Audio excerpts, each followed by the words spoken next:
Hello friends, कैसे हैं आप लोग। उम्मीद करता हूँ बहुत अच्छे होंगे गाइस। तो गाइस, आज का जो टॉपिक होने वाला है वो होने वाला है इंडिया विक्स के ऊपर। इंडिया विक्स का क्या काम है, इंडिया विक्स कैसे अपनी चीजों को दर्शाता है, और ऑप्शन ट्रेडिंग में, बाइंग में, सेलिंग में इंडिया विक्स का क्या रोल है। तो गाइस, आज यही जानेंगे इंडिया विक्स के बारे में। इंडिया विक्स का काम क्या है, इंडिया विक्स से हमें क्या क्या चीज पता लगती है। तो आइए शुरू करते हैं इंडिया विक्स के बारे में। इंडिया विक्स जो है गाइस, इंडिया विक्स मार्केट की वॉलेटिलिटी को दर्शाता है। मार्केट की जो वॉलेटिलिटी है उसको दर्शाता है कि मार्केट में कितनी वॉलेटिलिटी है। तो आइए समझते हैं वॉलेटिलिटी किस प्रकार से समझाता है। तो मार्केट, तभी भी आप देखोगे इंडिया विक्स, तो इंडिया विक्स में अगर मार्केट, जो इंडिया विक्स है वो हमेशा अगर 12 से 14 या 15 के बीच में रहे, 12 से 14 15 बीच में, ये नॉर्मल रेंज है। इसमें ऑप्शन बाइंग की भी और ऑप्शन सेलर की भी, दोनों के लिए प्रॉफिटेबल होती है और अच्छी जोन होता है। इस जोन में होने से जो प्रीमियम है वो भी आपको ठीक ठाक रेट में मिल जाता है। अगर 12 से 14 के बीच में रहा, 15 तक ही रहा, तो आपको प्रीमियम भी ठीक मिलेंगे और आपको वॉलेटिलिटी भी अच्छी मिलेगी। ऑप्शन सेलिंग के लिए भी अच्छा होगा और बायर्स के लिए भी अच्छा होगा। बाइंग के लिए जो वॉलिडिटी हमें चाहिए, जो मार्केट में हम बाइंग करते हैं, तो जो हमें वॉलिडिटी चाहिए वो हमें अच्छी खासी मिल जाती है। और शेयर के लिए, टाइम डीके के लिए इसमें वहां मिल जाता है। लेकिन अगर मार्केट 10 से 12 के बीच में रहा, इंडिया विक्स 10 से 12 के बीच में रहा, तो इसमें वॉलिडिटी जो है वो कम होती है। प्रीमियम भी थोड़ी सस्ती हो जाती है, प्रीमियम भी आपका कम हो जाता है। तो इस जोन में बायर जो है वो डरता है कि मैं ले लूं और कोई वॉलिडिटी आए ना, मोमेंटम ही ना आए बायर, क्योंकि मोमेंटम ही नहीं होती इसमें, मोमेंटम ना आए। और सेलर ये सोचता है कि अगर मैंने इसमें ले लिया, इसमें मुझे प्रीमियम ऑलरेडी सस्ता है, उसको लेके बैठा रहा हूं, कोई मोमेंटम, झटके से अगर मोमेंटम आ गया तो फिर सेलर सारा पैसा कमाएगा अपना। तो इन जो 10 से 12 के बीच में होते हैं, इनमें दोनों के लिए थोड़ा कंफ्यूजन पैदा हो जाता है कि मैं खरीदूं नहीं खरीदूं। सेलर सोचता है कि मैं इसको सेल करूं या नहीं करूं, क्योंकि इसमें जो चीजें होती है वो बहुत कुछ एकदम से मूवमेंट आ सकती है। ऐसा तो नहीं है कि मोमेंटम नहीं आएगा, जरूरी थोड़ी कि 10 से 12 के बीच में तो अगर मोमेंटम नहीं आएगा, मोमेंटम इसमें भी आ सकता है। अगर एक झटके से कैंडल ऊपर चला गया तो सेलर के तो कई, सेलर का सारा पैसा खत्म, वो एक दिन में गवा देगा अपना पैसा। तो टाइम डीके भी इसमें मिलते नहीं, क्योंकि ऑलरेडी प्रीमियम सस्ती सस्ती मिलेगी आपको।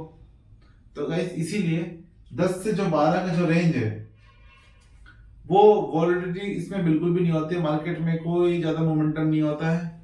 जो अच्छा नॉर्मल रेंज होता है वो 12 से 14 के बीच में होता है। मार्केट में कभी भी अगर आप ऊपर जाते हो, खरीदते हो, ऊपर में खरीदते हो, प्रीमियम महंगे में खरीदते हो आप, तो आपको भी लगता है कि नहीं, अगर मैंने प्रीमियम ऊपर में खरीदा तो मुझे लॉस होना ही होना है। तो गाइस, जब प्रीमियम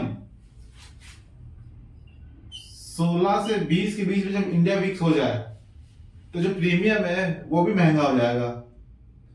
16 से 20 के बीच में जब बढ़ जाए इंडिया विक्स, तो प्रीमियम भी महंगा हो जाता है। और जो ये बहुत मतलब डेंजर जोन समझ लो एक तरफ से आप, इसमें बायर को बहुत नुकसान हो सकता है अगर उसने खरीदा, क्योंकि प्रीमियम ऑलरेडी महंगा होगा।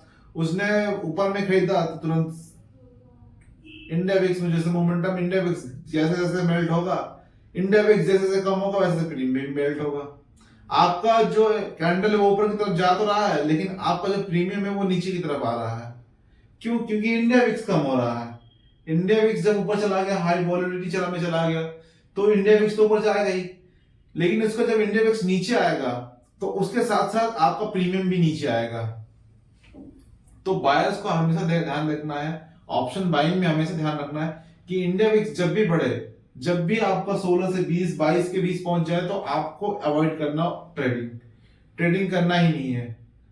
अब गाइस, हम जानते हैं कि वॉलिडिटी इसमें आता क्यों है, इतनी इंडिया विक्स बढ़ता क्यों है। जब भी मार्केट क्रैश कर रहा हो या फिर कोई इवेंट वगैरह आ गया हो, एकदम से प्रीमियम बढ़ जाते हैं, इंडिया विक्स एकदम से बढ़ जाता है। तो इस वजह से आपकी जो प्रीमियम भी है वो भी महंगे महंगे आपको मिलने लगते हैं। तो बायर जब भी ध्यान देना, जब भी आप नीचे गिरता है मार्केट, जब झटके से गिरता है मार्केट, मार्केट जब भी नीचे गिरता है तो झटके से नीचे की तरफ गिरता है। आप कभी भी ध्यान रखना, अगर आपका बाइंग का ट्रेड छूट जाए तो आपको सेलिंग का ट्रेड नहीं छोड़ना है, क्योंकि सेलिंग जो है ना वो शार्प आता है बिल्कुल। मार्केट को ऊपर जाने में आपको 3 दिन लगते हैं या फिर 7 डेज लगते हैं, लेकिन एक ही दिन में मार्केट आपको पूरा रिकवर कर सकता है इस चीज को। मार्केट जब सेलिंग आती है तो बिल्कुल एकदम सेलिंग आती है, क्योंकि पैनिक क्रिएट हो जाता है। मार्केट में सब सेल करने लगते हैं, सोचते हैं कि जो मैंने लिया उसको भी बेच बाच के निकलूंगा, क्योंकि मार्केट में साफ सेलिंग आ रही होती है। सेलिंग कभी भी देख लेना, अगर आप एक चीज को घर को भी बनाने में आपको देखो, बनाने में कितना टाइम लगता है, लेकिन जब गिराना हो तो एकदम से गिर जाता है, एक दिन में खत्म। बनाने में आपको सालों लग गए, लेकिन गिराने में आपको एक दिन लगा या फिर कुछ मोमेंटम लगा। तो सेम वही चीज होता है मार्केट में भी। मार्केट में गिरता जब तो मार्केट सेलिंग, साफ सेलिंग आती है बिल्कुल स्ट्रेट, और जब जाना होता है ऊपर तो मार्केट ऐसे 1 दिन 2 दिन 3 दिन 4 दिन 5 दिन ऐसे लगाता है, और एक दिन में मार्केट सीधे नीचे 1000 पॉइंट नीचे, और वही 1000 पॉइंट उसको 1 वीक लग गए चढ़ने में ऊपर। तो जो साफ सेलिंग है गाइस, वो बिल्कुल साफ सेलिंग आता है। तो आपका हमेशा ध्यान रखना चाहिए कि सेलिंग का ट्रेड आप ना छोड़ो। सेलिंग का जो ट्रेड है उसको आप बिल्कुल अच्छी तरह से देखो, समझो, और सेलिंग का जो ट्रेड है उसको लो। और साफ सेलिंग जब आता है तो आपके प्रॉफिट अच्छे बनते हैं उसमें। तो सेलिंग का ट्रेड हमेशा ध्यान रखना, सेलिंग का ट्रेड छोड़ना नहीं है आपको। सेलिंग का ट्रेड आपको अच्छे से होल्ड करना है और अच्छे से उसमें आपको प्रॉफिट बनाना है। तो इंडिया विक्स जो है गाइस, इंडिया विक्स जो है वॉलेटिलिटी दर्शाता है, मार्केट की जो वॉलेटिलिटी है वो दर्शाता है। इंडिया विक्स जब भी बढ़ जाए आपको ट्रेडिंग अवॉइड करनी है, और हमेशा ध्यान रखना है कि इंडिया विक्स जो है वो हमेशा 12 से 14 के बीच में रहे, तो अच्छी आपको मोमेंटम मिल जाती है, अच्छा प्राइस भी मिल जाता है। इंडिया विक्स जब बढ़ता है साथ साथ आपका प्रीमियम भी बढ़ जाता है। आपने प्रीमियम बढ़ जाता है, उस दिन आपने ट्रेड किया, आपका प्रीमियम मेल्ट हो गया, इंडिया विक्स धड़ाम से नीचे, प्रीमियम धड़ाम से नीचे, मार्केट वहीं का वहीं है, लेकिन आपके इंडिया विक्स कम होने की वजह से आपका प्रीमियम भी मेल्ट हो जाता है और आपका प्रीमियम कम हो जाता है, जिसकी वजह से आपका जो है मार्केट में आपको लॉस होता है। जो सेलर है, ऑप्शन सेलर, उसके लिए तो बल्ले बल्ले, उसको तो बैठ कर थीटा खाना है, टाइम डी के खाना है। आपको बाइंग में हमेशा ध्यान रखना है कि आपको जो है इंडिया विक्स बढ़े तो अवॉइड करना है ट्रेडिंग। उस दिन आप ट्रेडिंग नहीं करोगे, उस दिन ट्रेडिंग बंद।